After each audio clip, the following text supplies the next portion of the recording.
A los 12 años perdió a su madre mientras cantaba en la televisión nacional.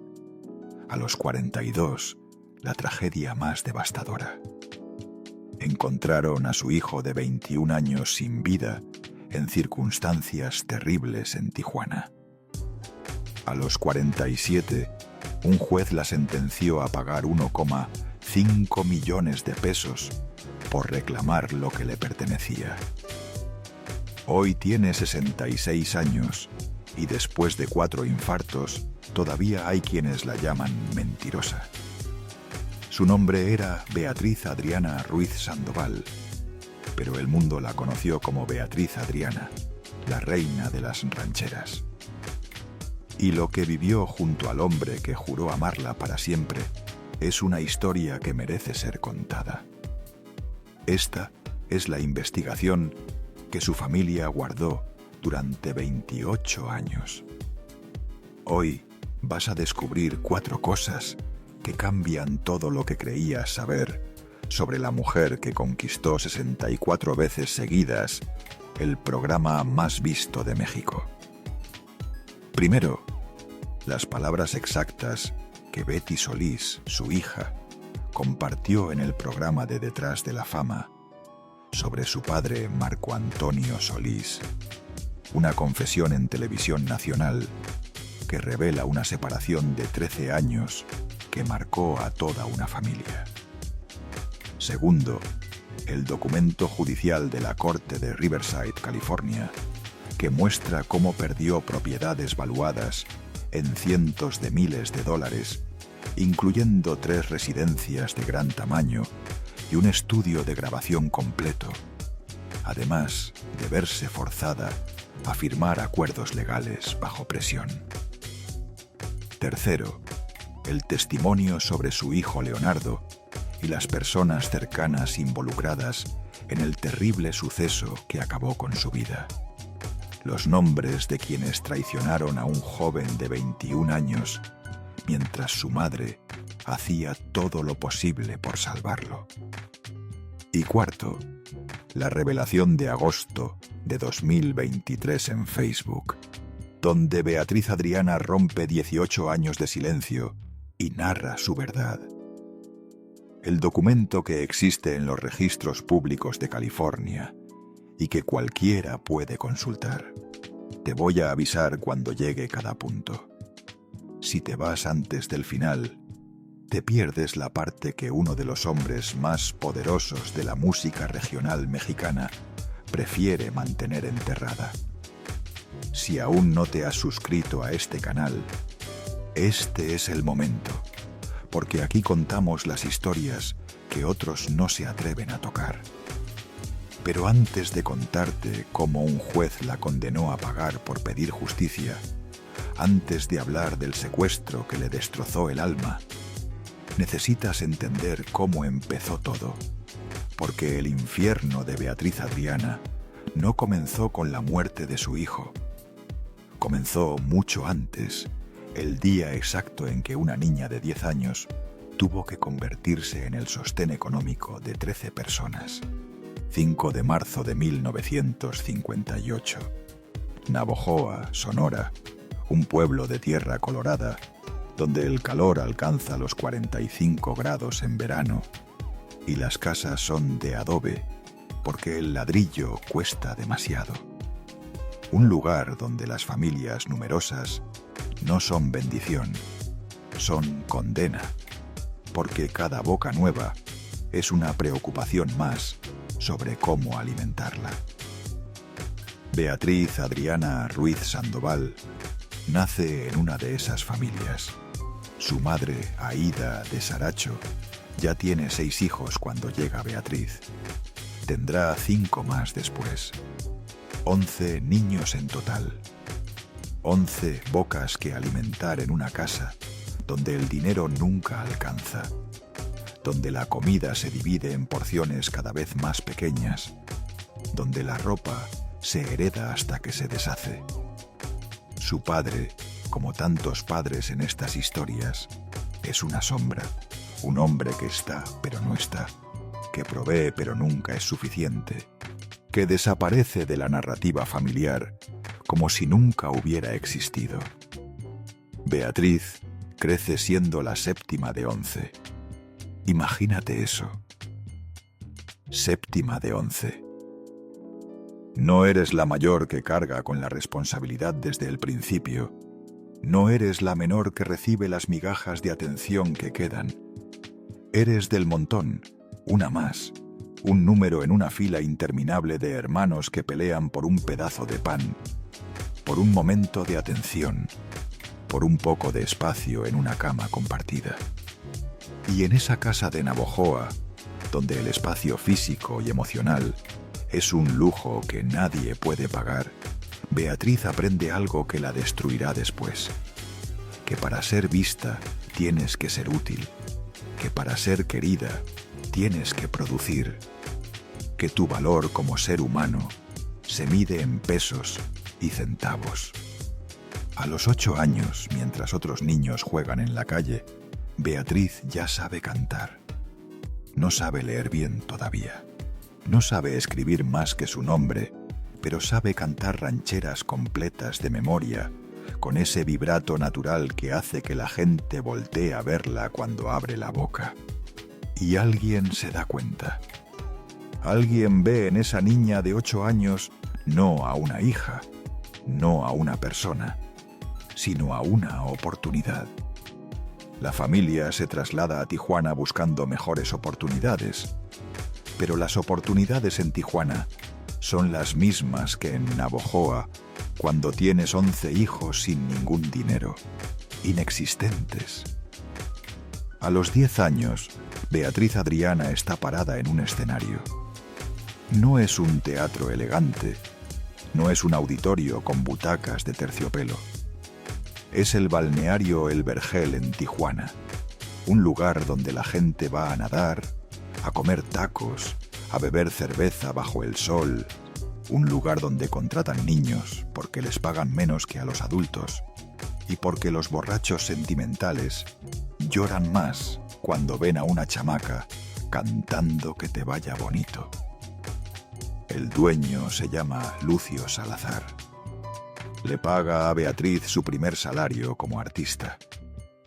No sabemos cuánto, probablemente una miseria, pero para una familia de 13 personas viviendo en un cuarto de azotea, esa miseria es la diferencia entre comer o no comer esa semana. Piensa en eso un momento. Una niña de 10 años cantando en un balneario lleno de desconocidos. Hombres que beben, mujeres que chismean, familias que gritan. Y ella, ahí parada con un vestido probablemente heredado de alguna hermana mayor, con zapatos que le quedan grandes o pequeños, con el pelo peinado por manos torpes, cantando canciones de amor y desamor. ¿Sabes lo que es tener 10 años y ser responsable del sustento familiar? ¿Sabes lo que es saber que si no cantas bien, si no le gustas al público, si no haces llorar a los borrachos, tu familia no come? Beatriz lo sabe y aprende a hacerlo bien.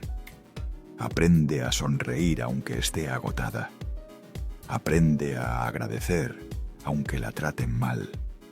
Aprende a cantar aunque le duela la garganta, aunque tenga hambre, aunque solo quiera ir a casa y dormir como cualquier niña de 10 años. Aprende que el show debe continuar. Esa frase no se la dijo nadie específicamente, pero se la enseñaron todos los días. Cada vez que tenía que cantar, aunque estuviera enferma. Cada vez que tenía que sonreír, aunque quisiera llorar. Cada vez que tenía que ser Beatriz Adriana, en lugar de solo ser Beatriz. El show debe continuar. No importa cómo te sientas, no importa lo que necesites, el show debe continuar. Y continúa. Durante 2 años, Beatriz canta en El Vergel. 2 años de fines de semana perdidos, de tardes bajo el sol, de noches frente a desconocidos. Mientras otras niñas de su edad juegan a las muñecas, ella canta cucurrucucú paloma. Mientras otras niñas aprenden a leer en la escuela, ella aprende a leer el humor del público. Mientras otras niñas sueñan con crecer, ella ya está viviendo como adulta. Y entonces, a los 12 años, algo cambia. Tijuana. Una mujer llega al balneario El Vergel. No es una mujer cualquiera. Es Angélica María, la novia de México, una de las actrices y cantantes más reconocidas del país en ese momento. ¿Está ahí por casualidad? Quizá porque alguien le dijo que había que verla. Quizá porque el destino tiene un sentido del humor muy retorcido. Angélica María escucha cantar a Beatriz y lo que ve es lo mismo que vio Lucio Salazar 2 años antes. Una oportunidad. Pero esta vez la oportunidad es más grande. Esta niña tiene que estar en la televisión nacional, dice Angélica María. Y así, sin que Beatriz pueda procesarlo, sin que pueda decidir, sin que nadie le pregunte si eso es lo que ella quiere, su vida cambia por completo. Angélica María se la lleva a Ciudad de México. Doña Ada, su madre, probablemente no quiere dejarla ir. ¿Qué madre querría mandar a su hija de 12 años a vivir a otra ciudad con una desconocida? Pero doña Ada tiene otros 10 hijos que alimentar, y Beatriz ya no es solo su hija, es también la que trae dinero a casa. Así que Beatriz se va. 12 años, sola, a más de 2.500 kilómetros de Tijuana, a una ciudad que tiene casi 9 millones de habitantes, cuando ella nunca ha visto más de 100 personas juntas. Quizá tú también has sentido eso, esa sensación de estar completamente solo, aunque estés rodeado de gente, ese miedo paralizante de no saber qué va a pasar, esa certeza horrible de que no puedes fallar, porque demasiada gente depende de ti. Beatriz llega a Televisa. Angélica María la presenta en Siempre en Domingo, el programa de Raúl Velasco, el programa más visto de México, el que puede hacer o destruir carreras en una sola aparición. Y Beatriz canta. Canta como ha cantado durante 2 años en El Vergel. Canta como si su vida dependiera de ello, porque literalmente depende de ello. Canta con ese poder natural que tiene en la voz, con esa emoción real que no se puede fingir porque viene de un lugar de dolor auténtico. El público la ama. Raúl Velasco la ama. Y lo que ocurre después es inédito en la historia de la televisión mexicana. Beatriz Adriana aparece en Siempre en Domingo 64 veces consecutivas. 64 programas, más de un año completo cada domingo, sin faltar uno solo. Un récord que, según cuentan, nadie ha igualado jamás. Pero mientras México entero la ve cantar en sus televisores, mientras millones de personas la aplauden, mientras su nombre empieza a resonar en todo el país, hay algo que Beatriz no sabe todavía. Algo que está a punto de destrozarla de una manera que ningún aplauso podrá curar. Tijuana. Doña Aída de Saracho, su madre, sufre un paro cardíaco. Beatriz está en Ciudad de México grabando, cantando, sonriendo para las cámaras. No está ahí cuando su madre deja de respirar. No está ahí para despedirse. No está ahí para decirle que la quiere, para preguntarle si hizo bien en irse, para escuchar que sí, que estaba orgullosa, que todo iba a estar bien. No está ahí porque el show debe continuar. Y cuando le dan la noticia, cuando le dicen que su madre ha muerto, Beatriz tiene 12 años y está completamente sola en una ciudad que no conoce, rodeada de gente que la aplaude, pero que no la quiere. Siendo famosa, pero sintiéndose invisible. Su madre muere y ella canta porque el show debe continuar. Imagínate eso, tener 12 años, perder a tu madre y tener que seguir sonriendo en la televisión nacional, porque millones de personas están esperando verte cantar. ¿Quién le explica a una niña de 12 años cómo procesar ese dolor? ¿Quién le da permiso para llorar? ¿Quién le dice que está bien derrumbarse? Nadie, porque Beatriz Adriana ya no es una niña. Es un producto, es una estrella, es una máquina de hacer dinero. Y las máquinas no lloran.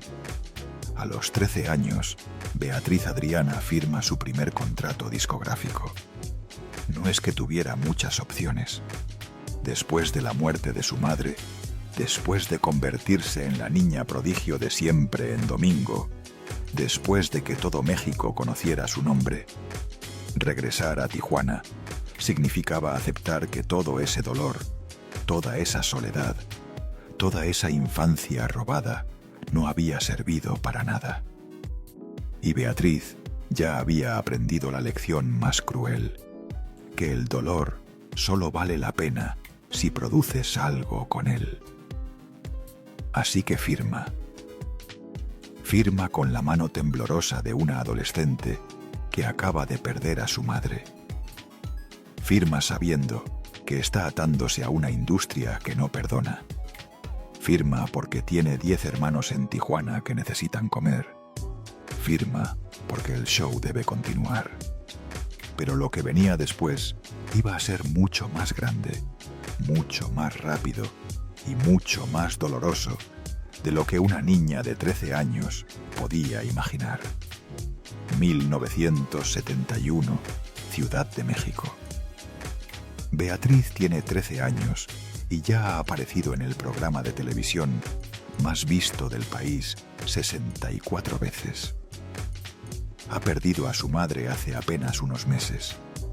Está viviendo en una ciudad que no es la suya, rodeada de adultos que ven en ella no a una niña huérfana, sino a una inversión que está dando resultados. Y entonces llega la oportunidad que lo cambiará todo.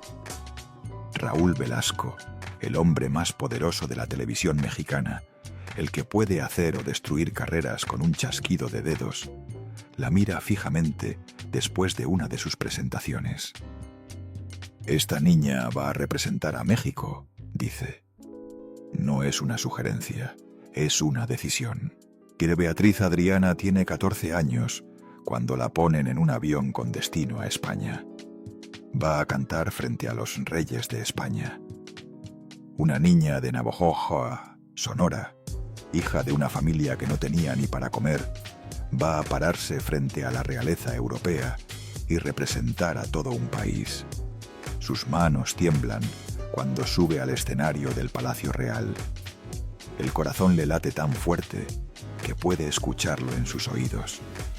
Puede ver a los reyes sentados en primera fila, vestidos con una elegancia que ella nunca había visto, rodeados de personas que hablan con acentos que apenas entiende. Pero cuando empieza a cantar, cuando abre la boca y deja salir esa voz que la naturaleza le dio como único regalo de compensación por toda la miseria, todo cambia. Los reyes se inclinan hacia adelante, sus ojos se abren, sus bocas se curvan en sonrisas genuinas y al final, cuando termina la última nota, se ponen de pie y aplauden. La niña de Tijuana que cantaba en un balneario por monedas acaba de conquistar a la realeza española. Pero ese triunfo tiene un precio que Beatriz todavía no puede ver, porque cada vez que alcanza un nuevo logro, cada vez que sube un escalón más, la industria le quita un pedazo más de su humanidad. La niña se va diluyendo, la marca comercial solidificándose. Porque el talento no basta, Nunca ha bastado. Necesitas contactos que no tiene. Necesitas dinero para pagar publicistas, vestuaristas, músicos. Necesitas un equipo que te proteja de los depredadores de la industria. Necesitas una familia que te cuide. Beatriz no tiene nada de eso.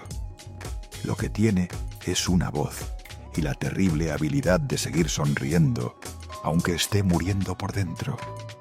A los 13, 14, 15 años, con Beatriz canta donde la contraten. Canta en palenques, donde el olor a caballo y cerveza se mezcla con el humo de cigarros baratos. Lugares donde los hombres gritan: «¡Échate otra güerita!» entre trago y trago. Donde las peleas se resuelven a golpes afuera del baño. Donde una niña de 15 años no debería estar sola a las 3 de la mañana. Canta en auditorios de provincia, donde el sistema de sonido falla a media canción y tiene que continuar sin micrófono, gritando hasta que le duele la garganta, porque el público pagó y el público exige. Canta en fiestas privadas de hombres poderosos, donde la miran de una manera que la hace sentir incómoda, donde los comentarios sobre su cuerpo empiezan inocentes y terminan siendo proposiciones directas, donde aprende a sonreír y alejarse sin ofender. Porque ofender a un hombre poderoso puede terminar tu carrera antes de que comience. Hay noches que viaja en autobuses de tercera clase, apretada entre desconocidos, durmiendo sentada porque no hay dinero para un hotel.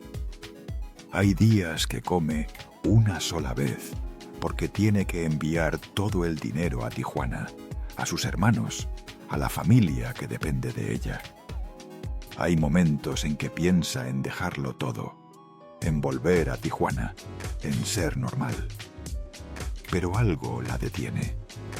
Algo en su interior le dice que si aguanta un poco más, si resiste una noche más, si canta una canción más, todo va a cambiar. Y tiene razón. Beatriz Adriana tiene 15 años y debuta en el cine. La película se llama La Comadrita, y aunque no es una obra maestra, aunque su papel no es el protagónico, para Beatriz es todo, porque su madrina artística, la que la guía en ese debut, es María Elena Velasco, la India María, la comediante más querida de México. 5 de agosto de 1973. Teatro $1 Million de Los Ángeles, California. El teatro está lleno, completamente lleno. Cientos de personas de pie porque ya no quedan asientos. La mayoría son mexicanos, inmigrantes que trabajan de sol a sol en trabajos que nadie más quiere, que envían dinero a sus familias en México, que viven entre dos mundos sin pertenecer completamente a ninguno. Y ven en Beatriz Adriana algo que los conecta con su tierra. Cuando ella sube al escenario, cuando empieza a cantar El hijo desobediente, el teatro entero explota. 15 minutos de aplausos ininterrumpidos, cientos de personas gritando su nombre, llorando con sus canciones, reconociéndose en su voz. Esa noche, Beatriz Adriana deja de ser la niña de siempre en Domingo. Se convierte en la reina de las rancheras. Y durante los siguientes 18 años, va a romper el récord de taquilla del teatro $1 Million una y otra vez. Va a ser la artista que más veces se presenta ahí. Va a llenar ese teatro hasta 1991, creando un legado que nadie ha podido igualar. 1975, graba su primer álbum con mariachi tradicional. Vende 250.000 copias en los primeros 6 meses. Un número que hoy parece modesto, pero que en 1975, para una joven de 17 años cantando rancheras, es extraordinario. 1976 filma su quinta película. Ya no es la actriz secundaria, ya es la estrella. 1978, la ciudad de Houston, Texas, la nombra ciudadana honoraria. Una niña mexicana, ahora recibiendo las llaves de una de las ciudades más importantes de Estados Unidos. 1979, Southgate, California, hace lo mismo. 1980. Conoce a Marco Antonio Solís durante la filmación de La Coyota. Él es el líder de los Bukis, la agrupación más popular de música grupera en ese momento. Es atractivo, talentoso, exitoso. Tiene 20 años y ya es una estrella. Beatriz tiene 22 años y lleva una década trabajando sin parar. Una década siendo la que sostiene a su familia. Una década siendo fuerte, siendo responsable, siendo la que nunca puede derrumbarse, porque demasiada gente depende de ella. Y cuando Marco Antonio la mira, cuando le sonríe, cuando le dedica canciones, Beatriz siente algo que no había sentido en años, que alguien la cuida a ella, que alguien la protege, que alguien puede cargar con ella por un momento. Se enamora profundamente, desesperadamente, de la manera en que se enamoran las personas que nunca han tenido a nadie. 1981. Beatriz y Marco Antonio comienzan a vivir juntos. No se casan todavía, pero son pareja pública. Los medios los llaman la pareja ideal de la música regional mexicana. Él compone canciones pensando en ella. Ella interpreta las canciones que él escribe. Son jóvenes, exitosos, enamorados. Quizá tú también has sentido eso.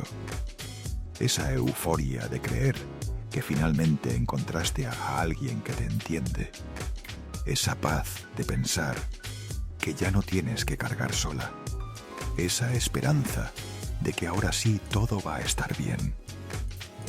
Beatriz lo siente y se entrega completamente. 1982, Festival de la Canción Ranchera. Beatriz gana el primer lugar con El Cofrecito. Una canción sobre una mujer que guarda sus recuerdos en un cofre pequeño, porque es lo único que le queda de un amor perdido. No sabe todavía que esa canción será profética, que un día ella también guardará sus recuerdos en un cofre, que un día lo único que le quedará de Marco Antonio Solís serán fotografías amarillentas y una hija que él abandonará. Pero esa noche de 1982, Beatriz está en la cima del mundo. Ha grabado más de 30 álbumes, ha filmado más de 40 películas, ha conquistado Estados Unidos y México por igual. Tiene 24 años y es la artista femenina de música ranchera más exitosa de su generación. Pero mientras su carrera explotaba, mientras acumulaba logros que la mayoría de los artistas no alcanzarán en toda su vida, algo oscuro estaba creciendo en las sombras, porque el hombre que le prometió amor eterno ya estaba mirando a otra persona. Beatriz Adriana llega a la cima absoluta de su carrera. Se casa con Marco Antonio Solís. Está embarazada. Tiene 25 años y todo lo que alguna vez soñó. Éxito profesional, un esposo famoso que la ama, un bebé en camino, dinero suficiente para que sus hermanos en Tijuana nunca vuelvan a pasar hambre. Ha filmado más de 50 películas en una década. Más de 50. Un promedio de 5 películas por año durante 10 años seguidos. Ha vendido millones de discos en una época donde vender 1 millón era realmente vender 1 millón de copias físicas, no reproducciones digitales. Ha conquistado el Teatro $1 Million de Los Ángeles durante 18 años consecutivos, un récord que nadie ha roto. Vicente Fernández, el rey de la música ranchera, dijo de ella: Beatriz Adriana tiene una de las voces más poderosas que he escuchado en mi vida. Cuando ella canta, se calla todo México. Tiene 25 años y es la reina indiscutible de las rancheras. Ha logrado lo imposible: sacar a su familia de la pobreza, honrar la memoria de su madre muerta, demostrarle al mundo que una niña de Navojoa puede conquistar al país entero. Pero hay algo que Beatriz no sabe todavía, algo que está a punto de destrozarla de una manera que ningún éxito profesional podrá compensar. Porque mientras ella está embarazada, cantando en escenarios y filmando películas, Marco Antonio Solís ya está componiendo canciones para otra mujer, una adolescente de 14 años llamada Marisela. Atención, porque aquí llega la primera de las 4 cosas que casi nadie se atreve a contar sobre Beatriz Adriana. La historia oficial dice que Marco Antonio Solís y Beatriz Adriana se separaron en 1987 porque las cosas no funcionaron, que fue una ruptura amistosa, que siguieron siendo amigos por el bien de su hija, pero la historia oficial miente. Y lo que realmente ocurrió entre 1983 y 1987 es algo que la familia Solís ha intentado borrar durante casi 4 décadas. Porque mientras Beatriz estaba embarazada, mientras cargaba en su vientre a la hija que ambos habían planeado, Marco Antonio Solís ya estaba construyendo una historia paralela con alguien más. Aquí viene lo primero que te prometí. 1983, Ciudad de México. Marco Antonio Solís conoce a una joven llamada Marisela en los estudios de grabación. Ella tiene 14 años, él tiene 23 y está casado con Beatriz Adriana, que está embarazada de 7 meses. Marisela está grabando su primer disco. Es una adolescente tímida, con una voz dulce, con sueños de convertirse en cantante. Y Marco Antonio se ofrece a producir su álbum. El álbum se llama Sin él. La ironía de ese título no se revelará hasta años después. Marco Antonio Solís pasa meses en el estudio con Marisela. Meses trabajando hasta tarde, meses perfeccionando las canciones, meses donde Beatriz, cada vez más embarazada, cada vez más agotada, espera en casa creyendo que su esposo está trabajando. Y técnicamente está trabajando, pero también está sembrando las semillas de una traición que explotará 2 años después. 10 de mayo de 1984. Siempre en domingo. Es el Día de las Madres en México, el programa más visto del país. 60 millones de personas están viendo. Raúl Velasco anuncia: con ustedes, Marco Antonio Solís y Marisela interpretando La pareja ideal. La pareja ideal. Beatriz Adriana está viendo el programa desde su casa. Su hija Betty tiene apenas unos meses. Está amamantando, está exhausta, está confiando en que su esposo, está cumpliendo un compromiso profesional en televisión. Y entonces ve algo que la destroza. Ve a Marco Antonio mirando a Marisela de una manera que reconoce inmediatamente, porque es la misma manera en que él la miraba a ella 2 años antes. Ve la química, ve la intimidad, ve algo en sus ojos que no puede ser actuación. La canción dice: somos la pareja ideal, el amor que todos sueñan, tú y yo juntos para siempre, hasta que la muerte nos separe. Y 60 millones de personas los ven cantarse enamorados. Piensa en eso un momento. Imagina que acabas de tener un bebé, que tu cuerpo todavía está recuperándose del parto, que tus hormonas están descontroladas, que no has dormido más de 3 horas seguidas en meses y prendes la televisión en el Día de las Madres esperando ver a tu esposo cantar. Y lo que ves es a tu esposo cantándole a otra mujer. Somos la pareja ideal. ¿Qué se siente? Que en Beatriz nunca lo dijo públicamente en ese momento. Porque el show debe continuar. Porque una estrella no puede mostrar debilidad. Porque admitir que tu esposo te está traicionando en televisión nacional es admitir que has perdido el control. Pero años después, en entrevistas, dejaría caer comentarios, pequeñas pistas de lo que realmente sintió esa noche. Cuando vi esa presentación, dijo en una entrevista con Detrás de la Fama en 2005, supe que algo había cambiado. Una mujer sabe, siempre sabe. Porque aquí está la verdad que nadie cuenta. La pareja ideal fue escrita originalmente para Beatriz Adriana. Marco Antonio Solís la compuso en 1982, cuando todavía estaban enamorados, cuando todavía planeaban un futuro juntos. La escribió pensando en ella, para ella, y luego se la dio a Marisela.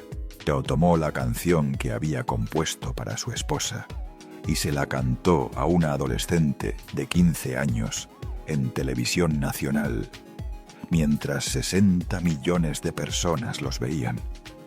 Quizá tú también has sentido eso. Esa traición que no es física, pero es peor. Esa sensación de que te robaron algo que era tuyo. Esa humillación de ver a la persona que amas eligiendo a alguien más frente a todo el mundo. Beatriz lo sintió y no pudo decir nada porque el show debe continuar, porque tenía una hija de meses que alimentar, porque tenía una carrera que proteger, porque admitir públicamente que su matrimonio se estaba desmoronando era darles munición a los medios, a los envidiosos, a todos los que estaban esperando verla caer. Así que siguió cantando, siguió filmando películas, siguió sonriendo en entrevistas, siguió aparentando que todo estaba bien mientras su matrimonio se pudrían desde adentro. 1985, 1986, 1987. 3 años de agonía lenta. 3 años donde Marco Antonio Solís pasa cada vez menos tiempo en casa. 3 años donde las excusas son siempre las mismas. Tengo que grabar, tengo que ensayar, los bookies tienen gira. 3 años donde Beatriz cría sola a su hija mientras su esposo está trabajando. Y todos en la industria saben lo que realmente está pasando. Todos saben que Marco Antonio y Marisela son pareja. Todos lo susurran en los pasillos de Televisa, en los estudios de grabación, en los camerinos. Todos, excepto Beatriz. O mejor dicho, Beatriz lo sabe, pero no tiene pruebas. No tiene forma de confrontarlo, sin parecer la esposa celosa y paranoica. No tiene manera de protegerse sin destruirse públicamente. El divorcio. Marco Antonio Solís le dice que ya no funciona, que es mejor separarse, que seguirán siendo amigos por Betty. Beatriz firma los papeles en México. Piensa que al menos tendrá la dignidad de una separación limpia. Piensa que Marco Antonio cumplirá con su responsabilidad como padre. Piensa que aunque el amor se acabó, al menos compartirán la crianza de su hija. Está equivocada, porque 2 años después, en 1989, nace otra niña. Betty Solís. 10 de mayo de 1989, Corona, California. La misma fecha en que Marco Antonio cantó La pareja ideal con Marisela 5 años antes, el Día de las Madres, como si el universo tuviera un sentido del humor cruel. Y a partir de ese momento, Marco Antonio Solís prácticamente desaparece de la vida de esa niña. Pero eso no era todo. Lo que vino después fue aún peor. Porque mientras Beatriz intentaba reconstruir su vida y criar sola a su hija, mientras trabajaba sin parar para mantener su carrera y su dignidad, Marco Antonio Solís estaba construyendo una nueva familia. Una familia donde Betty Solís no tenía cabida. 6 años después del divorcio, Marco Antonio Solís se casa con Cristi Salas, una exmodelo cubana. La boda es por todo lo alto, los medios la cubren ampliamente. Es el evento del año en la música regional mexicana. Betty Solís tiene 4 años. No la invitan a la boda de su padre. Y ahora sí, la segunda revelación. Esta es quizás la más devastadora de todas, porque no se trata solo de infidelidad, no se trata solo de divorcio, se trata de algo mucho peor. Abandono sistemático, documentado en palabras que salieron de la boca de la propia víctima. Aquí viene lo segundo que te prometí. El programa de Detrás de la Fama es el talk show más visto de la televisión hispana en Estados Unidos. Millones de personas lo ven todos los días. Es un espacio donde las celebridades van a hablar de sus vidas, de sus problemas, de sus verdades. Betty Solís tiene 13 años cuando acepta la invitación de sentarse en ese sofá. 13 años, la misma edad que tenía su madre cuando firmó su primer contrato discográfico. La misma edad en que todavía deberías estar preocupándote por la tarea de matemáticas, no por explicarle a millones de personas por qué tu padre no te quiere. La conductora le pregunta sobre Marco Antonio Solís y Betty, con una madurez dolorosa para una niña de 13 años. Dice exactamente esto. No le importé como hija. 5 palabras. 5 palabras que destrozan la imagen pública de uno de los compositores más exitosos de la música latina. 5 palabras que confirman lo que Beatriz Adriana nunca se atrevió a decir públicamente durante 13 años. Pero Betty no se queda ahí. Continúa hablando y lo que dice es peor, mucho peor. Cuenta que pasaron 13 años completos desde su nacimiento hasta ese momento, donde Marco Antonio Solís tuvo contacto mínimo con su hija. 13 años donde no hubo llamadas regulares de cumpleaños, donde no hubo visitas de fin de semana, donde no hubo tarjetas de Navidad, donde no hubo ¿cómo te fue en la escuela?, donde no hubo te extraño, donde no hubo nada que se parezca a lo que un padre debería darle a su hija. Piensa en eso un momento. 13 años es toda una infancia. Es aprender a caminar sin que tu padre esté ahí para sostenerte cuando caes. Es el primer día de escuela sin que te tome una foto. Es cada cumpleaños preguntándote por qué él no está. Es cada día del padre viendo a otras niñas hacer tarjetas mientras tú no sabes si vale la pena hacer una. Es crecer sabiendo que tienes un padre que está vivo, que está exitoso, que está feliz con otra familia, pero que eligió no estar contigo. Y Betty Solís tuvo que vivir con esa realidad durante toda su infancia, mientras su padre acumulaba éxitos, mientras vendía millones de discos, mientras llenaba estadios, mientras era adorado por multitudes que cantaban sus canciones de amor. Pero aquí está lo que hace que esta revelación sea particularmente cruel. Durante esos mismos 13 años, Marco Antonio Solís estaba construyendo públicamente la imagen del padre perfecto. En entrevistas hablaba de la importancia de la familia, componía canciones sobre el amor paternal, aparecía en revistas con sus otros hijos sonriendo, jugando, siendo el papá presente y amoroso. Publicaba la versión de padre ideal para todos, excepto para Betty. En 1995 dio una entrevista a Detrás de la Fama.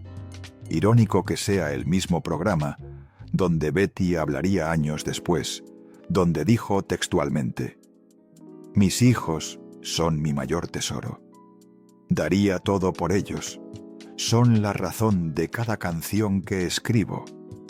Mis hijos, plural». ¿Ese plural incluía a Betty? Sus acciones dicen que no, porque mientras declaraba públicamente que sus hijos eran su tesoro, Betty estaba creciendo en California con su madre, viendo a su padre en la televisión, escuchándolo en la radio, leyendo sobre él en las revistas, pero nunca viéndolo en persona. La versión oficial, la que Marco Antonio Solís ha sostenido durante décadas, es que había diferencias con Beatriz Adriana que dificultaban la convivencia con Betty. Pero Betty misma desmiente esa versión. Mi mamá nunca me impidió verlo. Yo quería verlo. Él no quería verme a mí. Palabras de una niña de 13 años que ha tenido que crecer entendiendo que su padre la rechazó. No porque hubiera una guerra legal que se lo impidiera, no porque vivieran en países distintos que hicieran imposible el contacto, simplemente porque él decidió que era más fácil fingir que ella no existía. Quizá tú también conoces a alguien que creció sin padre. Quizá tú mismo creciste así y sabes que ese vacío nunca se llena. Que puedes tener una madre que te ama con la fuerza de 1000 personas, como Beatriz amaba a Betty, y aún así sientes que falta algo. Porque el rechazo de un padre no es solo la ausencia de una persona. Es una pregunta que te persigue toda la vida. ¿Qué tiene de malo conmigo que ni siquiera mi propio padre me quiso? Y Betty Solís tuvo que vivir con esa pregunta durante toda su infancia. Beatriz Adriana, por su parte, nunca habló mal de Marco Antonio públicamente durante esos 13 años. Nunca dio entrevistas exponiendo el abandono. Nunca utilizó su fama para avergonzarlo. Nunca puso a Betty en medio de una guerra mediática.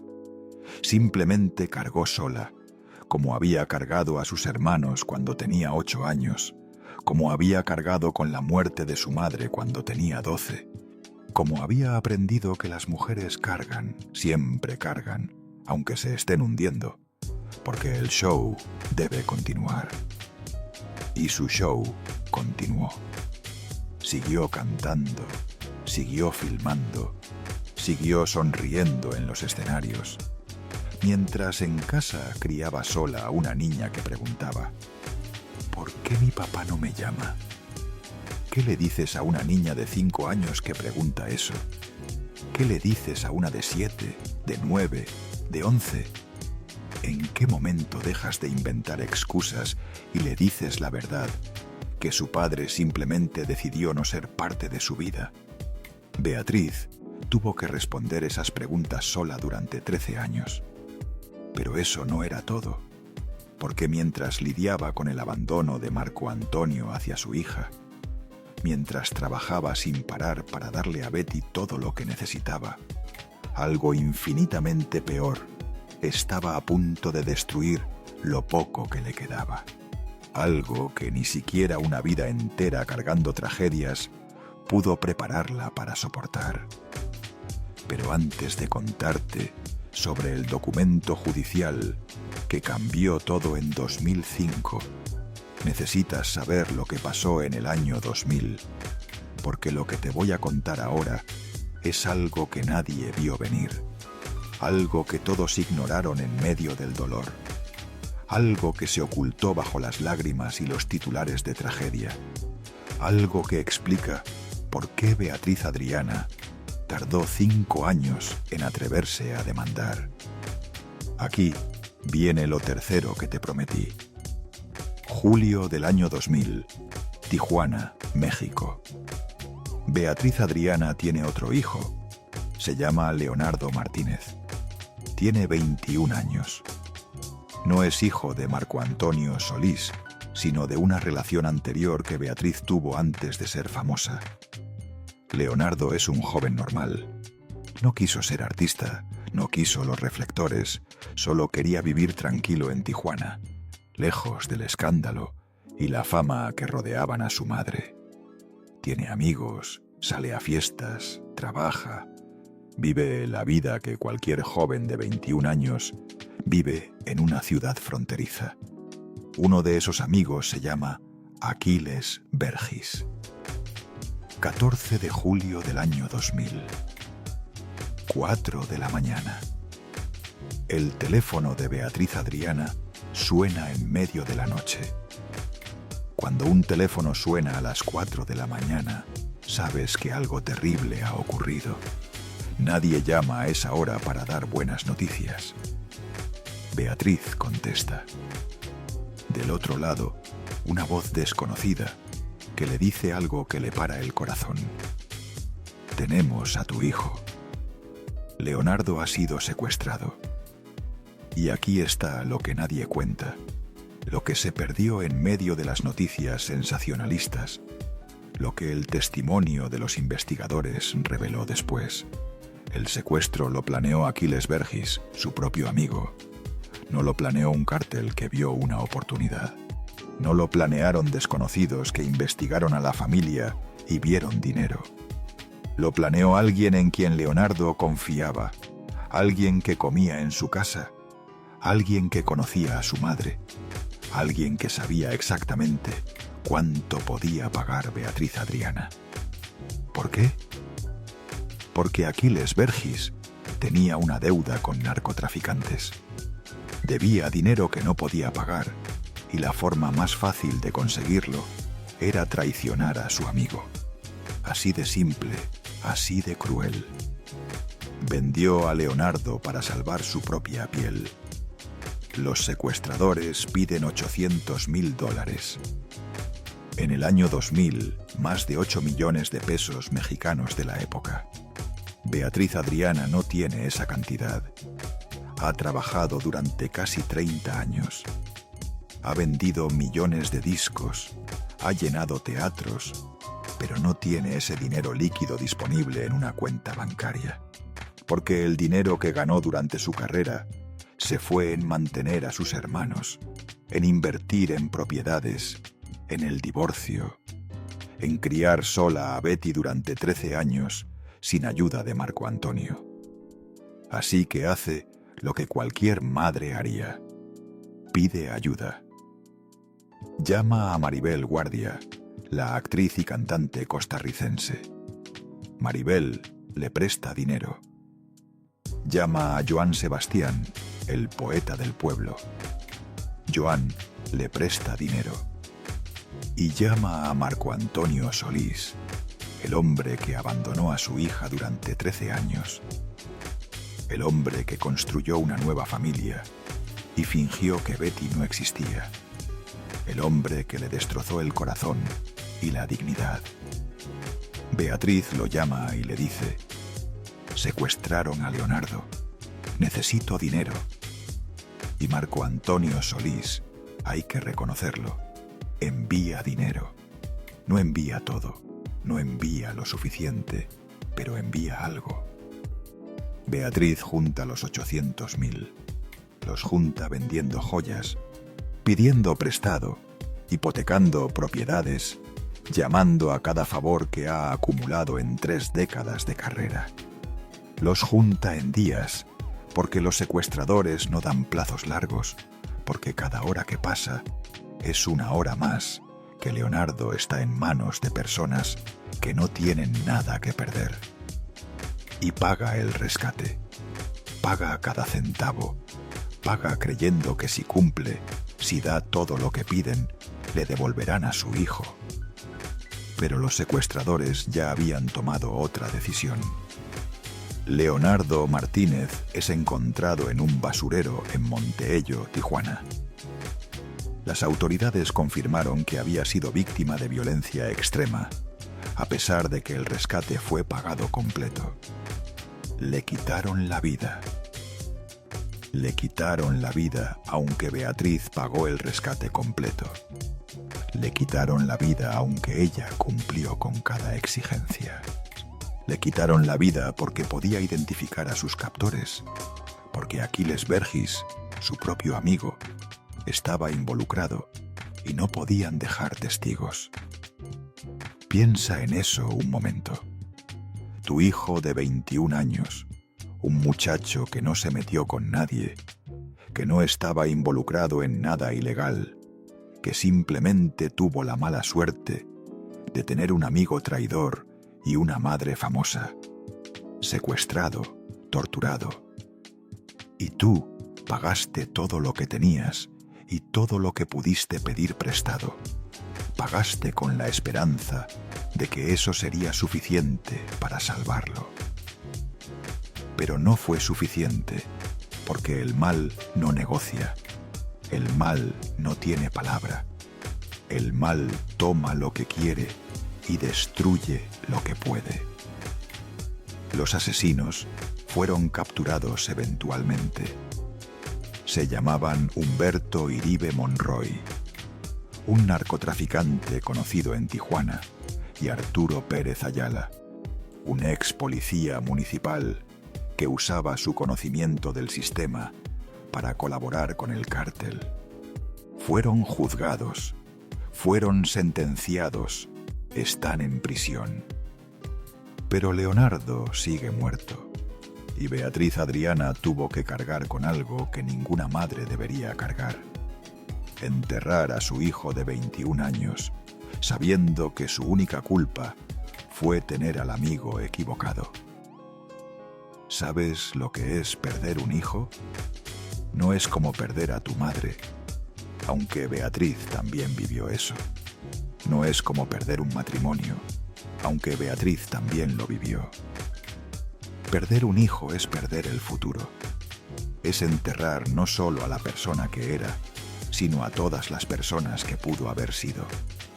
Es ver ese ataúd y saber que ahí van los nietos que nunca tendrás, las conversaciones que nunca tendrás, los abrazos que nunca darás. Es morir un poco cada día por el resto de tu vida.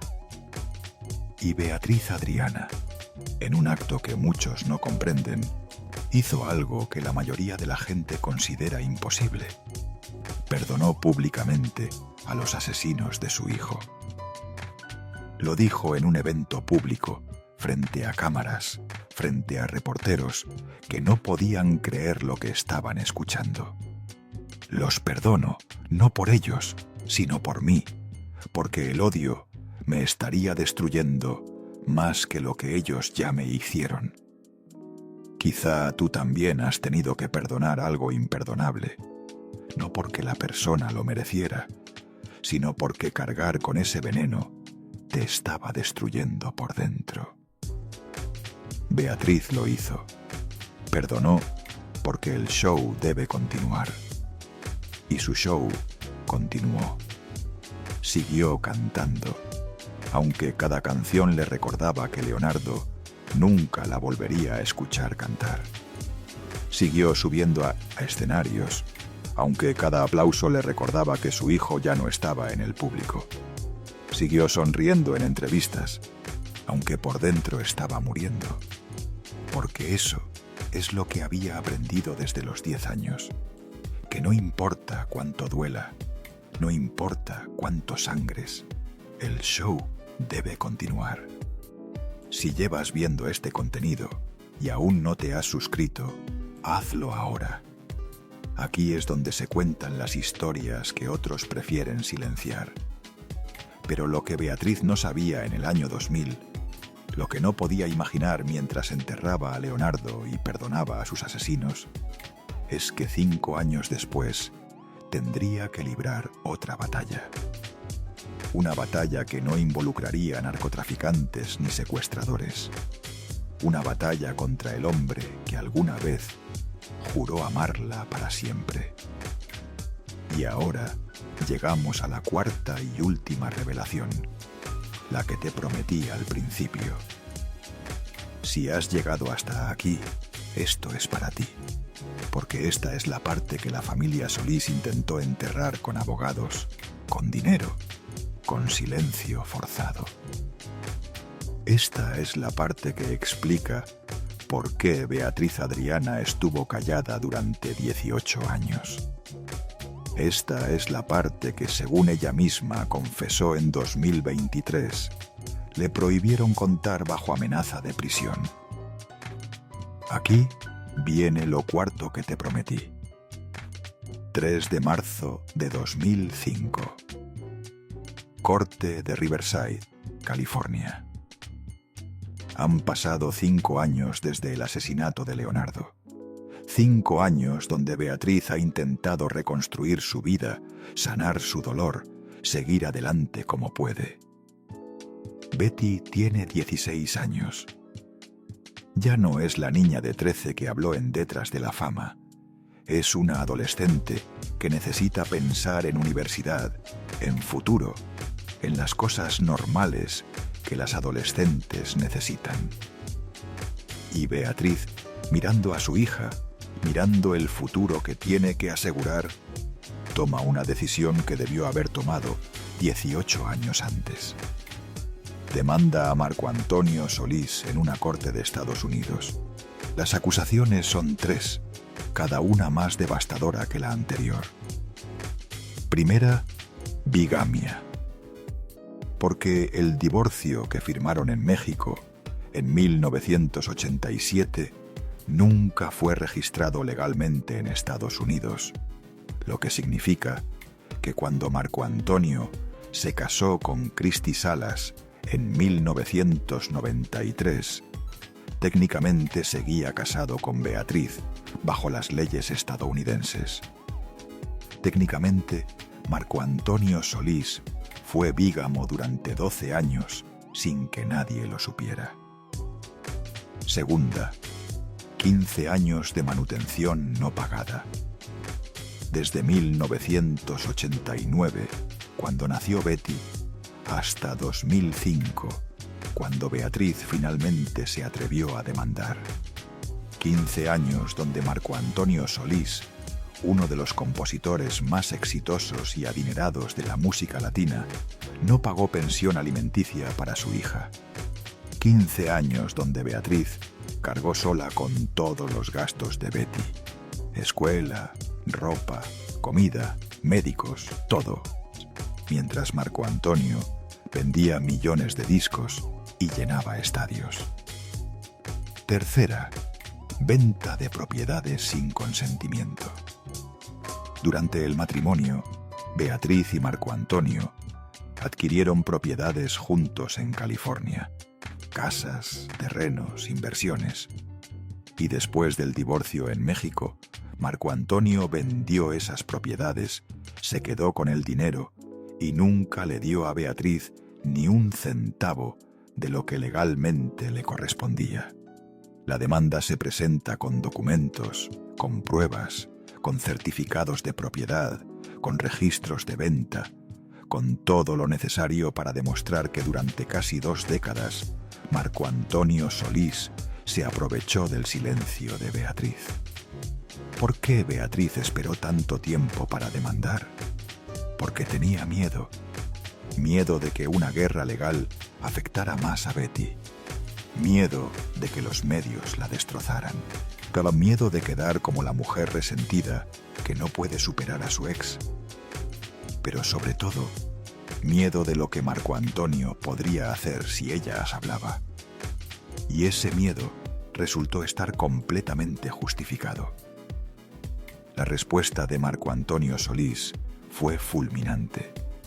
No intentó negociar, no intentó llegar a un acuerdo discreto, no reconoció que quizá, solo quizá, tenía alguna responsabilidad hacia su hija. Contrató a los mejores abogados que el dinero puede comprar y lanzó una contraofensiva legal diseñada no solo para ganar el caso, sino para destruir financieramente a Beatriz Adriana. El juicio duró 2 años.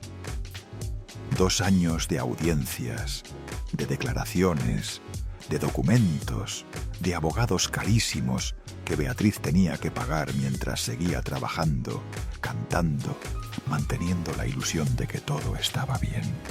2 años donde cada detalle de su vida privada fue expuesto públicamente. 2 años donde los medios tuvieron un festín con la historia. Beatriz Adriana demanda a Marco Antonio Solís por millones. Y en 2007, el juez da su veredicto. La demanda de Beatriz es rechazada completamente. El juez determina que el divorcio mexicano de 1987 es válido en Estados Unidos, que no hubo bigamia, que Marco Antonio no debe manutención retroactiva, que las propiedades fueron vendidas legalmente. Beatriz Adriana no solo pierde el caso, sino que es condenada a pagar los costos legales de Marco Antonio Solís, aproximadamente 1,5 millones de pesos. Piensa en eso un momento. Perdiste a tu hijo hace 7 años. Criaste sola a tu hija durante 18 años. Trabajaste sin parar durante 3 décadas. Y cuando finalmente te atreves a pedir lo que es tuyo por derecho, un juez no solo te dice que no, sino que te obliga a pagarle al hombre que te abandonó. Es como si el universo la castigara por atreverse a defenderse. Beatriz tuvo que pagar esos 1,5 millones de pesos. Tuvo que vender más cosas, tuvo que trabajar más, tuvo que, una vez más, cargar sola con las consecuencias de atreverse a pedir justicia. Y lo peor, tuvo que quedarse callada, porque parte del acuerdo legal, según Beatriz revelaría 16 años después, incluía una cláusula de confidencialidad. Beatriz firmó un documento que le prohibía hablar públicamente sobre el caso, sobre el divorcio, sobre las propiedades, sobre todo lo que había ocurrido entre ella y Marco Antonio Solís. Si rompía ese silencio, podía ser demandada de nuevo, podía ir a prisión por desacato. Así que se quedó callada. Durante 16 años más, y Beatriz Adriana cargó con esa verdad en silencio. Durante 16 años, vio a Marco Antonio Solís seguir siendo adorado, seguir llenando estadios, seguir siendo el poeta romántico de millones de personas. Durante 16 años, tuvo que sonreír cuando le preguntaban por él en entrevistas y decir: «Nos llevamos bien, todo está bien, él es un gran artista», porque el show debe continuar. Y su show continuó.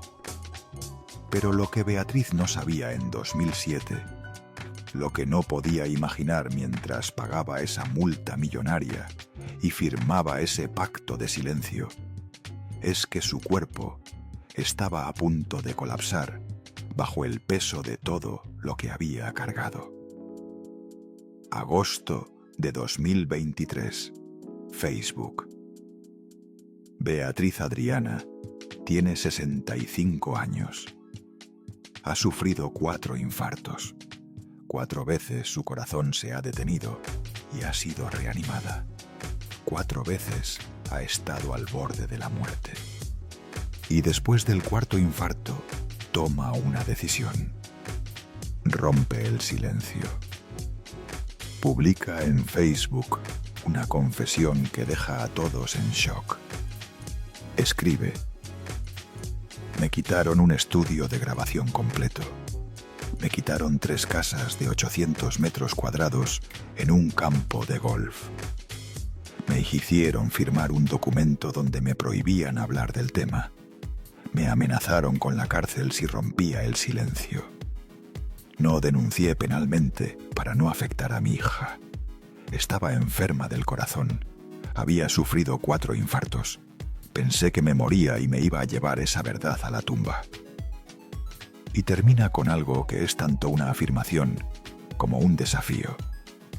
El expediente existe en la corte de Riverside, California.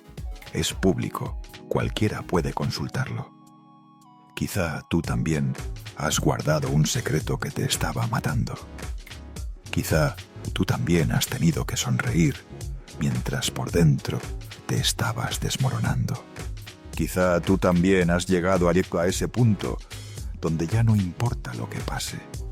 Solo quieres que la verdad salga, aunque te cueste todo. Beatriz llegó a ese punto en 2023. Después de 4 infartos, después de 36 años de cargar sola, después de una vida entera donde el show tuvo que continuar sin importar el costo. Y finalmente habló. Pero hablar no le devolvió las casas, no le devolvió el estudio, no le devolvió los 18 años de manutención no pagada, no le devolvió nada.